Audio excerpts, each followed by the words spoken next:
Hey, it's Dr. Porter. With the start of summer, I am getting so many questions about weight loss that I wanted to come on and talk about the controversies and challenges about weight and weight loss. Specifically, how much does weight really matter for your health? Why doesn't the old calorie counting approach work for weight loss? And I'll tell you about my personal journey with weight, having very strong genes for obesity and diabetes. First, I want to say that in the last 10 to 15 years of my career, I have rarely, if ever, told a client to lose weight. Have I helped people improve their diets? Yes.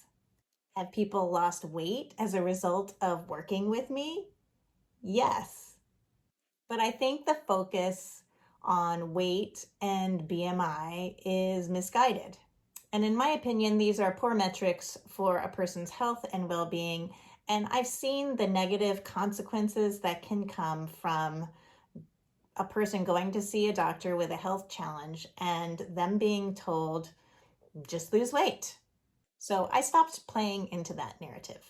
The BMI or body mass index is particularly problematic.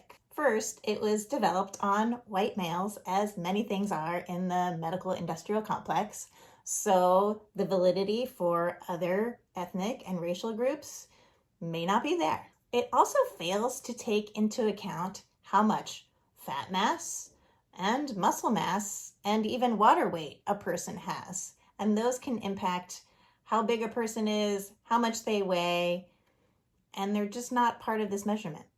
It also doesn't take into account the distribution of body fat. When we have more body fat around our viscera, our organs around the midsection, that's what gives people that kind of apple-shaped look.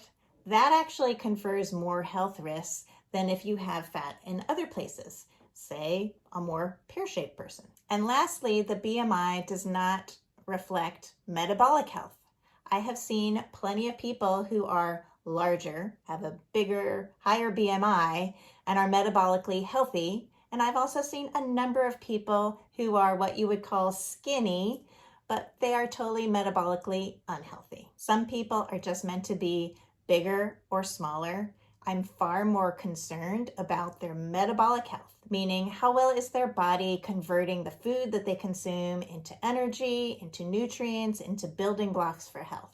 And are they able to release waste products adequately as well? With that said, there are many people who are concerned with their size and weight anyway, and I do encourage people to be metabolically healthy. A recent NHANES survey, now that's the National Health and Nutrition Examination Survey for the United States that was done in 2021, showed that 40% of the US population ages 8 to 44 are insulin resistant. That means that the cells in the muscles, fat, and liver are not responding to insulin as they should, and so people are not able to manage their blood sugar well. This can lead to things like diabetes, cardiovascular disease with high cholesterol and high blood pressure, fatty liver, PCOS, metabolic syndrome, and even lead to dementia. So this is a big problem. But why does the old counting calories not work? Many people come to me struggling with weight issues after doing all the right things. So they are eating healthy, they have cut back on their portions, they've cut back on their calories, they're increasing their physical activity to burn calories, and yet they might lose some weight and then stall out, or they might lose weight and then start to gain it all back and then some. So what's going on here?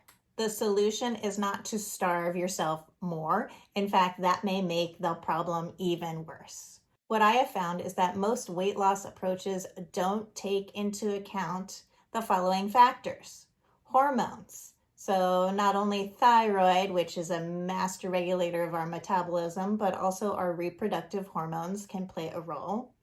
Stress, and in particular the stress hormone cortisol, which is released by our adrenal glands. Stress can play a major role in weight gain, as many people will tell you. Gut dysbiosis. What is going on in our gut? That is going to impact how we are breaking down foods, how we are absorbing those foods. if there's inflammation in the body, and a lot of people have a disruption in the gut microbiome. Nutrient deficiencies. Many people, for whatever reason, have deficiencies of nutrients, and in particular, this can cause people to feel fatigued. And what do people often do? They reach for food to solve that fatigue instead of making sure to get the right nutrients to improve their actual energy levels.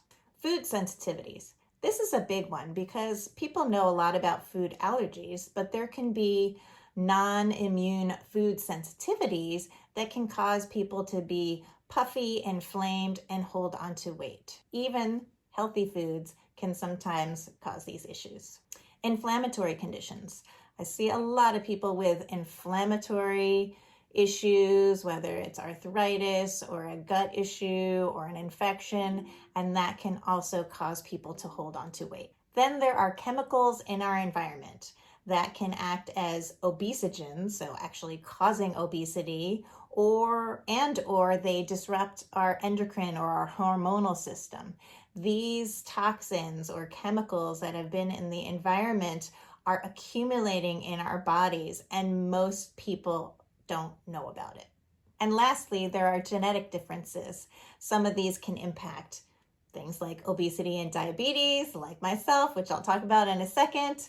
How we absorb nutrients. Some people need many more nutrients in order to get their bodies to run efficiently.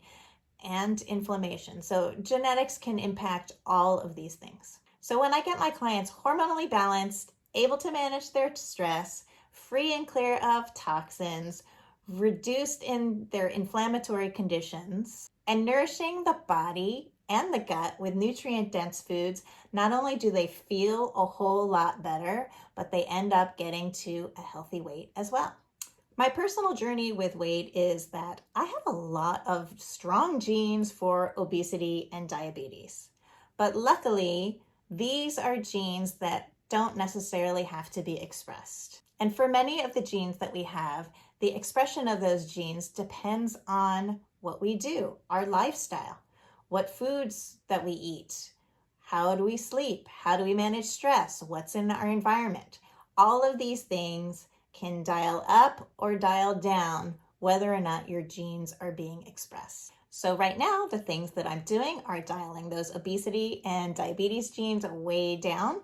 And based on some recent testing that I just did, they are dialing my longevity genes way up. But I grew up in the 70s and 80s and learned a lot of bad habits and quite frankly had a lot of false information about food, nutrition, diet, and weight loss. I was also heavily into ballet, which can encourage disordered eating behaviors. And I had a mother who was a child in South Korea when the war broke out, and she had to fend for herself.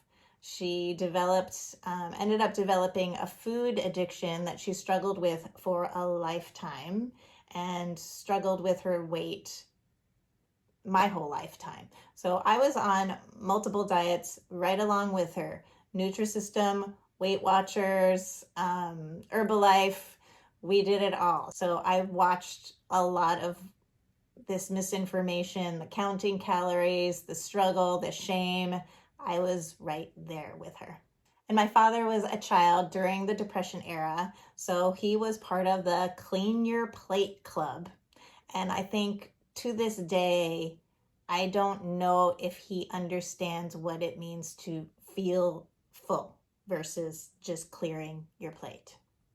Now, I didn't learn much about healthy eating or nutrition in medical school either, which is a shame. Of all the places where we should be learning about how to eat healthy and get good nutrition, that would be it, you would think, but it's not. And unfortunately, in the more than 20 years since I have graduated, I don't think much has changed. Fortunately for me, my relationship with food was healed when I started studying Ayurveda, which is an ancient system of healing from India. The Ayurvedic approach emphasizes balance with balanced taste, balanced nutrients, variety of nutrients, and optimizing digestive health and detoxification. eating in this way, I was able to finally let go of counting calories, counting fats, carbs, and proteins, and really developed a taste for yummy, delicious food. And on this type of diet, I felt pretty good for a number of years. But a game changer for me was when I was able to identify and eliminate foods that were causing inflammation for me in particular. These might be healthy foods for somebody else, but for me, they were causing a reaction. And I also started working on optimizing this process called autophagy, which is where the body recycles old and damaged components of itself. With no change in the amount of food that I was eating, just some minor tweaks in what I was eating and when I was eating it, I was able to let go of some remaining inflammation and have been back down to my high school size and weight for the last several years with minimal effort. So you might ask, what kind of tweaks were those that got you to be able to get back to your high school weight and size?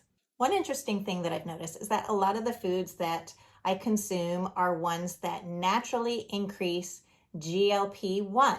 Now that's the peptide that's in the prescription medications like Ozempic and Wegovy that have become all the craze for weight loss. So I eat a lot of vegetables, nuts and seeds, lean proteins, and low glycemic fruits. And this provides me with soluble fiber, good healthy fats, and that lean protein. And this helps to turn on GLP-1. I feel full, I feel satiated. I'm eating yummy, delicious foods that are full of nutrients and giving me energy and health.